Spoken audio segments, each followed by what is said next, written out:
Mister Kumar, உங்களுக்கு மதியம் 12 மணிக்கு ஆபரேஷன் ஃபிக்ஸ் பண்ணிருக்கு. 12 மணிக்கா? எனக்கு ஒரு முக்கியமான வேலை இருக்கே. ஆபரேஷனை விடவா? மை ஃபுட் மை பிரைஸ் ஆப்ல பிரியாணி ப்ரீ புக் பண்ணணும். அங்க நம்ம ஆசைப்பட்ட பிரியாணியை நம்ம ஆசைப்படுற விலைக்கே தர்றாங்க. அதான். அப்போ எனக்கும் சேர்த்து ப்ரீ புக் பண்றீங்களா? பிரியாணி பாளையத்தின் the brand new app my food my price நமக்காக.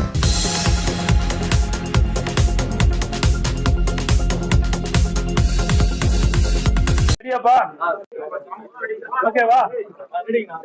அனைத்து ஊடகங்களுக்கும் பத்திரிகையாளர்களுக்கும் வணக்கம். தஞ்சாவூர் ஒருங்கிணைந்த மாவட்டத்தில் இருந்து அம்மா மக்கள் முன்னேற்ற கழகத்தில் இருந்து விலகியும் ஓபிஎஸ் அணியிலிருந்து விலகியும் சுமார் 500 பேர் இன்றைய தினம் அனைத்து இந்திய அண்ணா திராவிட முன்னேற்ற கழகத்தில் தங்களை இணைத்துக் கொண்டிருக்கிறார்கள். அதில் குறிப்பாக ஓபிஎஸ் அணியிலிருந்து திரு PS சேகர் அவர்கள் சுமார் 200 பேருடன், அதே போல அம்மா மக்கள் முன்னேற்ற கழகத்தில் இருந்து பொன்தா மனோகரன் முன்னாள் மாவட்ட கழக செயலாளர் அவருடைய தலைமையில் சுமார் 120 பேரும், ஓபிஎஸ் அணியிலிருந்து விலகி திரு அறிவுடை நம்பி அவருடைய தலைமையில் 151 பேரும், திரு முத்து அவர்கள் தலைமையில் 36 பேரும், மொத்தம் சுமார் 500க்கும் மேற்பட்டவர்கள் இன்றைய தினம் அந்த கட்சியிலிருந்து விலகி, அந்த அணியிலிருந்து விலகி இன்றைய தினம் அனைத்து இந்திய அண்ணா திராவிட முன்னேற்ற கழகத்தில் தங்கள் இணைத்துக் கொண்டிருக்கிறார்கள். அவர்கள் அனைவருக்கும் இதயபூர்வமான நல்வாழ்த்துக்களை மகிழ்ச்சி தெரிவித்துள்ளனர். நேற்றைக்கு நீங்க ஒரு பேட்டியில சொல்றீங்க விசுவாசமற்றவர் அப்படின்னு சொல்லி ஓபிஎஸ் சொன்னதுக்கு இன்னைக்கு ஒரு மிகப்பெரிய கண்டன அறிக்கை கொடுத்திருக்காரு. இத உங்களை போடுற நிருபர்கள் கேள்வி கேக்குறீங்க, சொன்னா மறுபடியும் வருது, இதே திருப்பி வந்துட்டு இருக்குது. அதனால அவரை பத்தி எந்த வித கேள்விக்கும் பதில் இல்லை. ஏன்னா நீங்க இப்படி கேக்குறீங்க, நேற்று அப்படிதான் அவர் கேட்டாரு, நாங்க உண்மையான பதில் சொன்னா திருச்சி வெளியிடுறாங்க. அதனால ஓபிஎஸ் அவர்கள் எங்களிருந்து விலகி சென்று விட்டார், விளக்கப்பட்டு விட்டார். இனி அவரை பத்தி பேசுவதற்கு ஒன்றுமில்லை. என்ன காட்டம் கொடுத்தாலும் அதை பத்தி இல்ல. எங்களுக்கு என்ன இருக்குது இல்ல, அவர் அனைத்து இந்திய அண்ணா திராவிட முன்னேற்றத்திற்கு தொடர்ச்சி விமர்சனம் பண்ணிருக்கீங்க. இன்னைக்கு சென்னை மாநகர காவல் ஆணையர் மாற்றம் செய்யப்பட்டிருக்கிறாரு. கூடுதல் ஏடிஜிபி அது அந்த பொறுப்புக்கு போடப்பட்டிருக்கிறாரு. அதாவது ஐஜி மாத்தினதுனால சட்ட ஒழுங்கு சிறப்பா இருந்துறாங்க. நிர்வாகம் சரியாக இருந்தால்தான் சட்ட ஒழுங்கு காக்க முடியும். இன்றைக்கு காவல்துறை பொறுப்பை வைக்கின்றவர் முதலமைச்சர். அந்த முதலமைச்சர் சரியான முறையிலே இந்த துறையை திறமையாக செயல்பட்டிருந்தால் சட்ட ஒழுங்கு காக்கப்பட்டது. ஆனால் ஒரு பொம்மை முதலமைச்சர், திறமையற்ற முதலமைச்சர் தமிழகத்தை ஆள்கின்ற காரணத்தினால் காவல்துறையில் இருக்கின்ற காவல்துறை அதிகாரிகளுக்கு முழுமையான சுதந்திரம் கிடையாது. அதனால அவர்கள் சட்ட ஒழுங்கை பாதுகாக்க முடியாத ஒரு சூழ்நிலை ஏற்படுகிறது. அழுத்தம் இருக்கு அப்படிங்கிறீங்களா? நிச்சயமா இருக்குது. இன்னைக்கு திராவிட முன்னேற்ற கழகம் ஆட்சிக்கு வந்தது, காவல்துறை சுதந்திரமாக செயல்பட முடியுது. அதனாலதான் எங்க பார்த்தாலும் போதைப் பொருள் விற்பனை தாராளமா இருக்குது. எங்க பார்த்தாலும் கொலை, கொள்ளை, திருட்டு, வழிப்பறிவு, பாலியல் துறை தொடர்ந்து நடந்து கொண்டு இருக்குது. கொலை நடக்காத நாளே இல்லை. எங்க பார்த்தாலும் ரவுடிகளுடைய ராஜ்யமா இருந்துட்டு இருக்குது.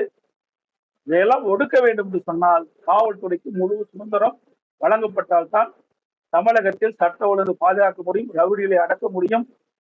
இன்றைக்கு பொதுமக்களுக்கும் பாதுகாப்பு இல்ல, பெண்களுக்கும் பாதுகாப்பு இல்ல, அரசியல் கட்சியை சேர்ந்த பொறுப்பாளர்களுக்கும் பாதுகாப்பு இல்லை தமிழகத்தில்.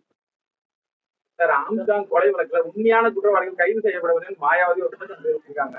இது போல தொடர்ந்து உண்மையான குற்றவாளிகள் கைது செய்யப்படவில்லை, போலியான நபர்கள் தான் காணாமல் கைதாகி இருக்கிறாங்க. அதாவது ஆம்ஸ்டாங் படுகொலை என்பது யாராலும் ஏற்றுக்கொள்ள முடியாது.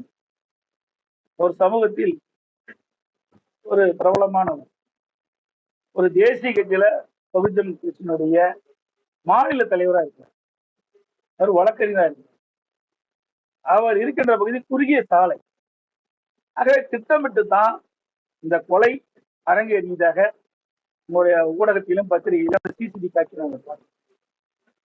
அதை வைத்துத்தான் அவருடைய தேசிய தலைவர் மரியாதைக்குரிய மாயாவதி அவர்கள் அந்த கருத்தை தெரிவித்துக் கொண்டார். அவர் குடும்பத்தைச் சேர்ந்த ஆம்ஸ்டாங் அவருடைய குடும்பத்தைச் சேர்ந்தவர்களும் அவருடைய கட்சி நிர்வாகிகளும் சந்தேகப்படுவது இப்போ தற்போது சரணடைந்திருக்கிறாங்க, கைது செய்யல, அவர்கள் சரணடைந்திருக்கிறாங்க. அவர்கள் உண்மையான குற்றவாளி அல்ல, போலி குற்றவாளி. ஆகவே உண்மை குற்றவாளிகளை கைது செய்ய வேண்டும் என்று அவருடைய குடும்பத்தைச் சேர்ந்தவர்களும் பகுஜன் கட்சியை சேர்ந்த நிர்வாகிகளும் அதனுடைய அகில இந்திய தலைவரும் போற்றக்கூடிய மாயாவதி அவர்களும் தெரிவிக்கின்றார்கள். உண்மை குற்றவாளிகளை அவருடைய சந்தேகங்களை போக்குவது அரசுடைய கடமை.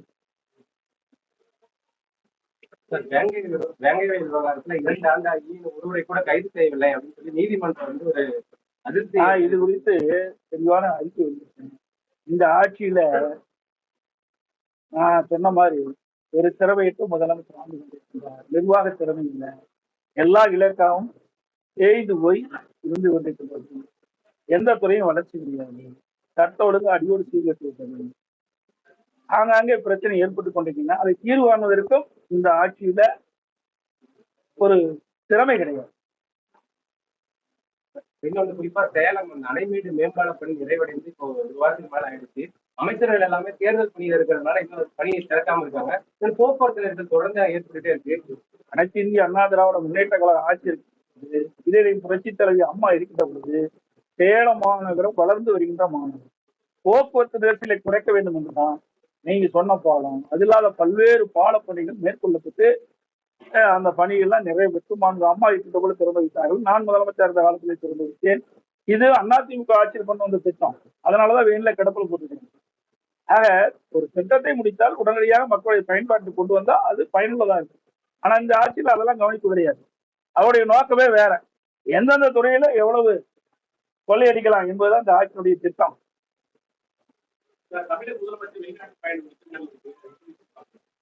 இன்னும் தெளிவா வெளியே வரலீங்க. அவருடைய அரசாங்கத்திலிருந்து அவருடைய வெளிநாட்டு பயணம் குறித்து எந்த அறிவிப்பும் வெளியிடப்படவில்லை அதிகாரப்பூர்வமாக. கோவை நெல்லை மேயர் வந்து ராஜினாமா பண்ணியிருக்காங்க. என்ன காரணம் திமுக காரர் கேட்டா தான் தெரியும். நம்ம திமுக தலைவர் திரு ஸ்டாலின் அவர்கள் கேட்டா தெரியும். அதெல்லாம் உட்கட்சி சண்டை, பாக பிரிக்கிற சண்டை தான் நான் கருதுறேன். அது உண்மையா பொய்யான்னு தெரியாது. எங்களுக்கு கிடைத்த செய்தியின் அடிப்படையில அவர்களுக்கு ஒரு ஒற்றுமை கிடையாது. இங்க மட்டும் இல்ல, காஞ்சிபுரத்திலே அப்படித்தான் நடந்துகிட்டு இருக்குது. பாருங்க, அங்க ஒரு போராட்டம் நடத்திக்கிட்டு உங்களுடைய ஊடகத்திலையும் பத்திரிகையிலையும் பார்த்தேன், வெளியில வர்றாங்க. அந்த அவருடைய மேயர் மேத ஒரு சரி நகரமன்ற தலைவரா இங்க அவருடைய அங்க இருக்கிற அது மாநகராட்சி காஞ்சிபுரம் இல்ல காஞ்சிபுரம் மாநகராட்சி அங்க இருக்கிற கவுன்சிலர் எல்லாம் அங்க இருக்கிற மேயர் மீது குற்றம் சுமத்தி அவர்கள் வந்து சம்பந்தப்பட்ட அதிகாரிகள் கடிதம் கொடுக்குறாங்க. இன்றைக்கு தமிழ்நாடு முழுவதும் நிர்வாக திறமை இல்லாத ஒரு ஆட்சி நடக்குது. அது உள்ளாட்சின்னா படுபாதாரத்துக்கு போயிருக்கு. ஒரு நிர்வாக திறமையே இல்லை, அடிப்படை வசதியில மக்களுக்கு கிடைப்பதில் இந்த ஆட்சியில. சார், ஜெயலலிதா அவர்களே வந்து அவரை எதிர்த்த காளிமுத்து நெடுஞ்செழியன் அவர்கள்லாம் வந்து ஒரு சமயத்துல இணைச்சிக்கிட்டாங்க. ஆனா வந்து தொடர்ந்து இணைக்கிறதுக்கு இவருடைய மருத்துவராக நீங்க வேறுன்னு ஏதாவது கேள்வி கேட்கணும்னு கேக்குறீங்க. நான் தான் அந்த கேள்விக்கே அதாவதுங்க, வெளியேற்றப்பட்டவங்களை பற்றி கேள்வி கேட்பாங்க, அவர்கள் ஏதாவது பதில் சொல்லுவாங்க. நீங்க ஊடகத்துல விறுவிறுப்பான செய்தி வேணும் எங்கள் மூலமாக கிடைக்கிறீங்க, அது வேண்டாம். அவர்கள்லாம் போய் கட்சி ஆபிஸ் உடைக்கல, கட்சிக்காரனை அடிக்கல, கட்சியுடைய வாகனத்தை நொறுக்கல, அவரெல்லாம் பொருளை திருடிக்கிட்டு. முன்னாள் அமைச்சர் விஜயபாஸ்கர் தொடர்புடைய இடங்கள்ல சிபிசிஐ தொடர்ந்து ஆய்வு மேற்கொண்டு வராங்க. இப்ப அவரும் வந்து நேற்று இதமா அதுக்கு பொறுமையான பதில் கொடுக்கணும். எல்லா தொலைக்காட்சியிலும் ஊடகத்துல பத்திரிகைலாம் வந்து வேண்டுமென்றே திட்டமிட்டு திராவிட முன்னேற்ற கழகத்திற்கு தான் முன்னாள் அமைச்சர் செந்தில் பாலாஜியில இன்னைக்கு அங்க சிறையில் இருக்கிறார். அதற்கு எதிர்ப்பு தெரிவிக்கின்றவமாக பத்திரிகையிலும் ஊடகத்திலையும் எங்களுடைய இயக்கத்தை சேர்ந்த மாவட்ட செயலருடைய பெயர் வெளியில் வர வேண்டும் தான் இதெல்லாம். இது ஒரு சிவில் கேஸ். இது வேண்டுமென்றே ஒரு கிரிமினல் கேஸாக ஒரு மாற்றப்பட்டு இன்றைக்கு வேண்டுமென்றே ஒரு அவதூறான செய்தியை இன்றைக்கு பரப்பி வருவதுதான் யதார்த்தமான நிலை.